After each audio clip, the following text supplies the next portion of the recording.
At 6 years old, most kids are learning how to tie their shoes, not how to govern a continent. But Neferkare Pepi wasn't most kids. He didn't just inherit the throne of ancient Egypt. He held onto it like it was his favorite toy and no one else was allowed to touch for over 90 years. And sure, that sounds impressive, but what happens when your childhood reign turns into the longest-running royal episode in history, and the empire underneath you quietly collapses from boredom, drought, and decentralization? This is the tale of a boy king who ruled way too long and seems to have forgotten to do much ruling at all. Stick around for honey-covered servants, a very questionable pyramid, and a dancing man who might have been more exciting than all the pharaoh's accomplishments combined. It's around 2278 BCE. Egypt's old kingdom is cruising along like a well-oiled chariot. Then the king, Mahrenre, dies, and his young son Pepi steps in. He's about 6 years old, just tall enough to peer over the royal banquet table, but now it's his responsibility to manage priests, generals, tax collectors, and floods on the Nile. Of course, the real work fell to his mother, Ancession Pepi II, and a series of powerful advisors. But even as more of a ceremonial figurehead, little Pepi got some perks. There's one story, of whose ancient tidbits historians like to file under probably not verifiable, but you want it to be true. Pepi II, so the tale goes, hated flies, understandably, but being pharaoh means you don't swat your own insects. You have people for that. So the story goes that he ordered servants to be slathered in honey and stationed nearby to lure the flies away from him. Some versions of the story appear in later retellings, but nothing contemporary to Pepi confirms it. Still, if anyone is going to try it, it would be a 6-year-old king with absolute power and zero supervision. Let's be honest. Can't you picture it? A child monarch, annoyed with the bugs, invents the world's first sticky trap with people.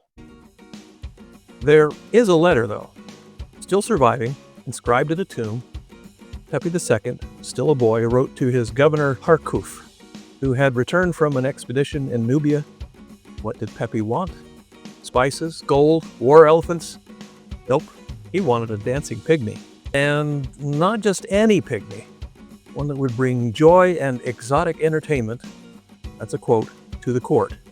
He even wrote, "My Majesty wants to see this pygmy more than the gifts of Sinai and Punt." Well now, that's either endearing or evidence that being king does strange things to your priorities. Now, about Pepi II's pyramid. It exists, but it's not exactly an architectural flex. Built in Saqqara, it is the smallest royal pyramid of the Old Kingdom, just 52 meters tall, or about 170 feet, compared to Khufu's Great Pyramid at 146 meters, or 480 feet. This less than impressive structure appears to be the IKEA version of pyramids. The limestone casing was thinner, the quality was lower, some sections look rushed, some parts appear to be missing. Honestly, it resembles what happens when someone starts a mansion and finishes like a canvas fold-out travel trailer. You might say, he had 90 years. What in Ra's name happened? Good question. The likely answer? Corruption. Tax revenue being skimmed off for someone else's priorities. Declining resources, less centralization of power, and maybe, just maybe, too much time without enough purposeful objectives. As Pepi II aged and aged and aged, local governors started doing their own thing. Central power continued to weaken, and there were probably droughts, famine, taxation systems that fell apart, and foreign trade slowed. But Pepi stayed on the throne for 94 years, according to some lists of the tenure of rulers. That would make him the longest reigning monarch in world history.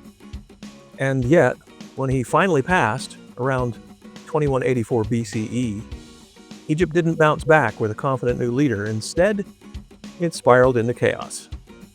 His death marked the beginning of the first intermediate period, a messy stretch of civil war and regional division. So, what do we take away from the story of Nefertari Pepi II? He started as a child king, adorable, precocious, and possibly sticky with honey. He ruled longer than anyone before or after. But for all that time, his reign is remembered less for achievements and more for just existing, while the great power of Egypt declined and crumbled. A kid in power, a mediocre pyramid, a lot of lingering, one fabulous pygmy dancer from Nubia, and maybe a few sticky servants swatting flies along the way. So, here's an ounce. Even the longest reign means little without purpose, growth, and progress. Staying in power isn't success. Knowing what to do with power is. And that's it. An ounce submitted for your consideration. Okay, Pepi II waited 94 years to wrap things up. Don't wait that long to click a button, like, subscribe, and swing back for the next royal misstep in history. Gently crumbling, one stone at a time, right here, on An Ounce. And I think you'll love these other videos. Check them out now. Thanks.